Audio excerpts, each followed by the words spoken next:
Good morning student.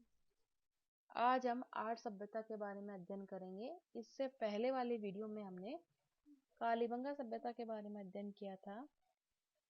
Ahar सभ्यता जो है, राजस्थान की जो विभिन्न नदी घाटियां मिली है उनमें प्राचीन सभ्यता का उदय हुआ। उनमें माड़ सभ्यता का अपना एक अलग महत्वपूर्ण स्थान है।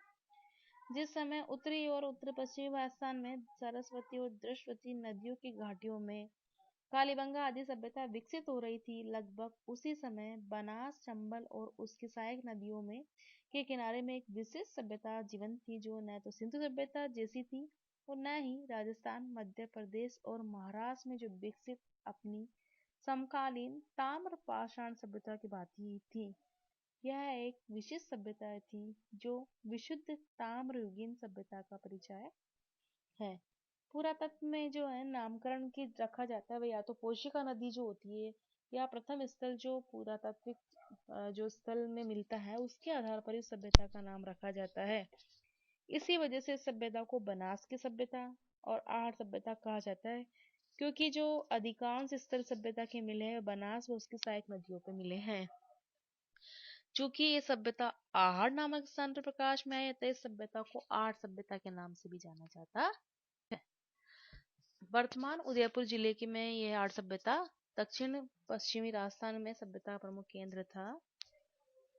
बनास नदी जो है इस सभ्यता का प्रमुख भाग थी। यहीं से इसके जो सभ्यता के स्थल मिले हैं। ताम्र सभ्यता के रूप में यह सभ्यता प्रसिद्ध रही है। आयड़ बेडस नदी के तट पर यह स्थित सभ्यता थी। इस सभ्यता को जो है ताम्रवती नगरी अथवा धूलकोट के नाम से भी जाना जाता है। कई बार एग्जाम में ये पूछा जाता है। प्राचीन काल में ताम्रवती के नाम से सभ्यता को जाना जाता था। इस सभ्यता की प्रमुख विशेषताओं का हम यहाँ अध्ययन करेंगे। आहड़ सभ्यता जो है ग्रामीण संस्कृति की सभ्यता थी। इससे पहले हमने कालीबंगा सभ्यता देखी का अध्ययन किया था। कालीबंगा सभ्यता जो है जहाँ नगरीय सभ्यता है, वहीं जो है आहड़ सभ्यता ग्रामीण संस्कृति की सभ्यता है। आहड़ को मेवाड़ के महाराणाओं का शमशान भी कहा जाता है। इस सभ्यता की खोज इस सभ्यता का जो उत्खनन है 3 चरणों में हुआ था। सर्वप्रथम 1953 ईस्वी में श्री अक्षय कीर्ति व्यास ने सभ्यता का श्री गणेश किया। इसके बाद में 1954 ईस्वी में आर.सी. अग्रवाल ने इस क्षेत्र में व्यापक उत्खनन करवाया। इसके बाद एच.डी. साकलिया ने इस कार्य को और आगे बढ़ाया। यद्यपि ये सभी जो उत्खनन है परीक्षण के रूप में होते, क्षेत्र का बृहद उत्खनन अभी अपेक्षित है, किंतु अब तक जो हमें प्राप्त साक्ष्य मिले हैं उससे इस तथ्य की पुष्टि होती है कि आहड़ दक्षिण पश्चिमी राजस्थान में उदित हुई बनास सभ्यता का प्रमुख केंद्र था, जो अनेक अर्थों में इस सभ्यता के अन्य केंद्र के समान होते हुए भी कुछ अर्थों में अत्यंत विशिष्ट है। उत्खनन के हमें 5 स्तर प्राप्त होते हैं, लगभग 2000 ईसा पूर्व से 1800 ईसा पूर्व। इस सभ्यता का अगर हम काल देखें तो डॉक्टर गोपीनाथ शर्मा ने 1900 ईसा पूर्व से 1200 ईसा पूर्व के मध्य का काल इसको बताया है। कार्बन 14 वैज्ञानिक पद्धति के अनुसार 2000 ईसा पूर्व से 1200 ईसा पूर्व के मध्य का काल जो है इस सभ्यता का काल था। यहाँ से जो बर्तन व निर्माण के डिजाइन के आधार पर इस सभ्यता को 2000 ईसा पूर्व से 1000 ईसा पूर्व काल का माना जाता है और कहा जाता है कि आहड़ वासियों का जो संबंध ईरान से था। आहड़ सभ्यता से जो हमें वस्तुएं प्राप्त हुई है उनका अगर हम देखें तो 8 से 45 फुट लंबे भवन के अवशेष हमें प्राप्त हुए हैं। मकानों में जो औसतन वहां 2 या चूल्हे मिले हैं। एक मकान में 6 चूल्हे के प्रमाण भी हमें मिलते हैं, जिसमें एक पर जो है मानव हथेली की छाप हमें प्राप्त होती है। आहड़ के जो भवन मिले उनकी रसोई में अनेक सिलवट्टे प्राप्त हुए हैं और आहड़ के एक भवन में 4x3 फुट का जो सिलबट्टा हमें प्राप्त हुआ है।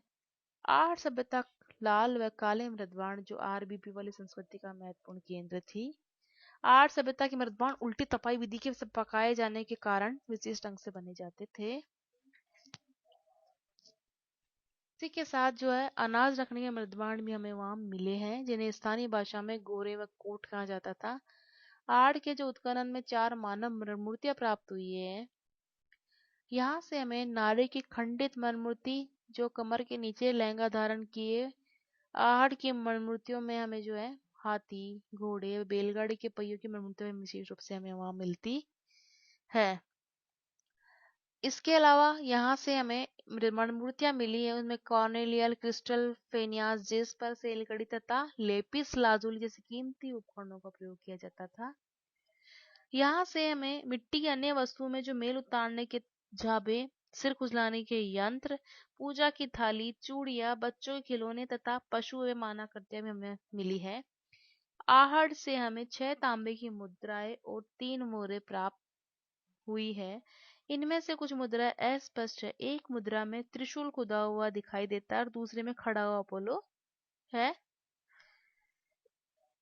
जिसके हाथों में तीर व पीछे तरकस है। इस मुद्रा के किनारे यूनानी भाषा में कुछ लिखा हुआ है, जिससे इसका काल दूसरी सदी ईसा पूर्व कहा जाता है। यहाँ से मिलने वाले 3 मोहरों पर बिहेवबिस, पलित्सा तथा तातीय थॉमसन अंकित है। इसका अर्थ स्पष्ट तो नहीं, परंतु लिपि से अनुमान लगाया जाता है कि यह सामग्री आड़ की 3री शताब्दी ईसा पूर्व से प्रथम शताब्दी ईसा की स्थिति पर प्रकाश डालने में सहायक होती है।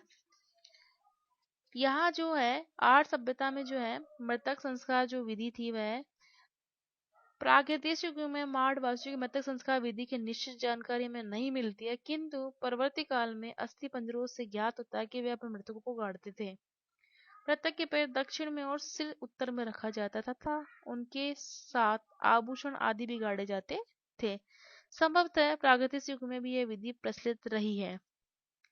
बेडच और बनास नदी की घाटी में आर्य सभ्यता के अनेक केंद्र प्रकाश में आए हैं, जिनमें गिल्लुंड का स्थान अत्यंत महत्वपूर्ण है। इस प्रकार जो है आहड़ सभ्यता का जो है अपनी समकालीन सभ्यताओं में एक अलग विशेष महत्व है। धन्यवाद।